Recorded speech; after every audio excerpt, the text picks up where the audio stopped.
आज हम लोग प्रत्यय पढ़ते हैं। प्रत्यय से तात्पर्य होता है जो बाद में लगता है, जो संज्ञा, सर्वनाम या विशेषण या क्रिया के बाद में लगता है, उसको प्रत्यय कहते हैं। और प्रत्यय ये 3 प्रकार का होता है। पहला प्रत्यय हो गया कृत प्रत्यय।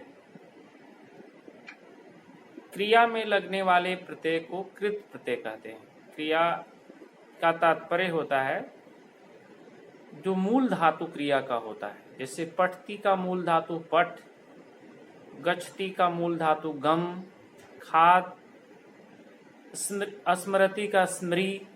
इस तरह का जो मूल धातु होता है उसमें यह प्रत्यय लगता है। इसको बोलते हैं हम लोग कृत प्रत्यय, क्रिया में लगने वाले को। और हम लोग को कृत प्रत्यय का कुछ पढ़ना है। और एक दूसरा ग्रुप है तद्धित प्रत्यय, जो संज्ञा, सर्वनाम और विशेषण में लगता है, उसको बोलते हैं हम लोग तद्धित प्रत्यय। इस प्रत्यय के अंतर्गत मतु, ठक इत्यादि प्रत्यय आता है।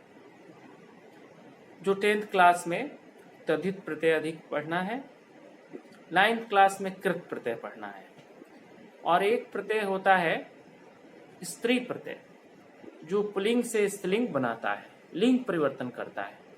हिंदी में सामान्यतर स्तर से सीधे पुल्लिंग से स्त्रीलिंग बना दिया जाता है।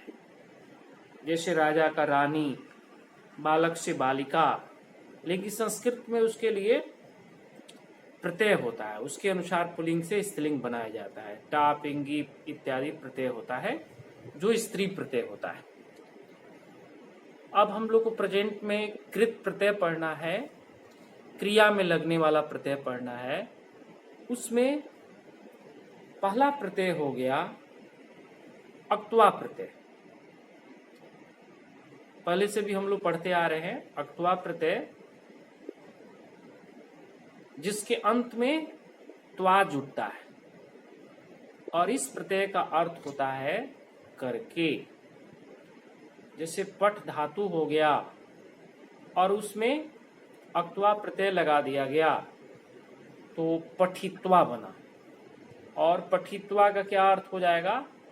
पढ़ करके। गम धातु अक्त्वा प्रत्यय है, गत्वा बन गया, जिसका अर्थ हो गया जा करके। गम जोड़ अक्त्वा प्रत्यय गत्वा। नम धातु है, अक्त्वा प्रत्यय है, तो नत्वा बन गया, जिसका अर्थ हुआ नमस्कार करके। जो धातु का अर्थ होता है वही अर्थ इसमें करके उसका अर्थ हम लोग लगा लेते हैं। पठ है धातु और उसमें अक्त्वा लगाएंगे, पठित्वा। तो पढ़ना वैसे धातु का अर्थ है, लेकिन जब त्वा लगा देंगे तो उसका अर्थ हो गया करके, पठित्वा। और एक विशेषता है इस प्रत्यय का कि ये क्रिया नहीं बनाता है। जैसे कभी कभी हम लोग को कंफ्यूजन होता है कि पठित्वा जो है वो क्रिया है कि नहीं है। तो पठित्वा क्रिया नहीं है, ये क्रिया विशेषण की तरफ प्रयोग होगा, अव्यय की तरह प्रयोग होगा। जैसे स पठित्वा गच्छति।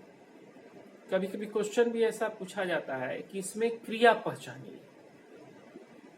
तो कई स्टूडेंट समझते हैं कि पठित्वा भी क्रिया होगा, पठित्वा को उसमें सेलेक्ट कर लेते हैं। एमसीक्यू में वो दिया भी रहता है पठित्वा भी, तो वो गलत हो जाता है। फिर स पठित्वा गच्छति, तो यहाँ क्रिया क्या हुआ?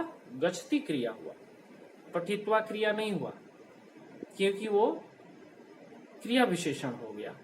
एक फिक्स रूप, निर्धारित रूप ये अक्त्वा प्रत्यय का रहता है। त्वा जो अंत में लगा रहता है ये निर्धारित रूप रहता है, कोई चेंज नहीं होता है इसमें। इसमें 2-3 बात पर ध्यान रखा जाता है। सिंपल धातु सेट धातु है तो उसमें ई लगता रहता है। पठ, खात, जिसका रूप एक जैसा चलता है उसको सेट धातु कहते हैं। जैसे लट और लिट लकार में एक जैसा रूप चलेगा। जैसे पठ धातु है तो पठती, पठिष्यति, कोई चेंज नहीं हुआ। लेकिन कुछ धातु ऐसा है जिसका लट और लिट लकार में रूप बदलता रहता है, उसको हम लोग अनीट धातु बोलते हैं। जैसे गम धातु को ले हम, गम धातु का रूप लट में कैसे चलता है? गच्छति, और लिट लकार में गमिष्यति, ये चेंज हो गया। तो ऐसे धातु में पठित्वा जैसे गमित्वा नहीं बनेगा, यहाँ चेंज हो गया और चेंज होकर अगर धातु के अंत में न और मो है तो उसका लोप हो जाता है, इसलिए गम जोड़ अक्त्वा गत्वा बनता है। न म का लोप होता जा रहा है। हन जोड़ अक्त्वा क्या बनता है? हत्वा। मन जोड़ अक्त्वा मत्वा। न म का यहाँ पर लोप होता है। अगर धातु के अंत में च और ज है तो उसका क होता जाता है। जैसे त्यज धातु है, अक्त्वा प्रत्यय त्यक्त्वा। अगर धातु के आरंभ में वो है तो ऊ में बदलता है। कई जगह हम ये देखेंगे वच धातु जैसे है तो वच का उक्त्वा बन जाता है। यहाँ पर कंफ्यूजन हो जाएगा, कैसे हो गया? तो व ऊ हो गया, च क हो गया, दोनों बदल गया। वच जोड़ अक्त्वा उक्त्वा हो गया। इस तरह का अक्त्वा प्रत्यय क्रिया नहीं बनाता है और कुछ परिवर्तित होकर इसका रूप बनता रहता है, जो हम लोग सेंटेंस प्रयोग में या ग्रामर में इसका प्रयोग करते रहते हैं।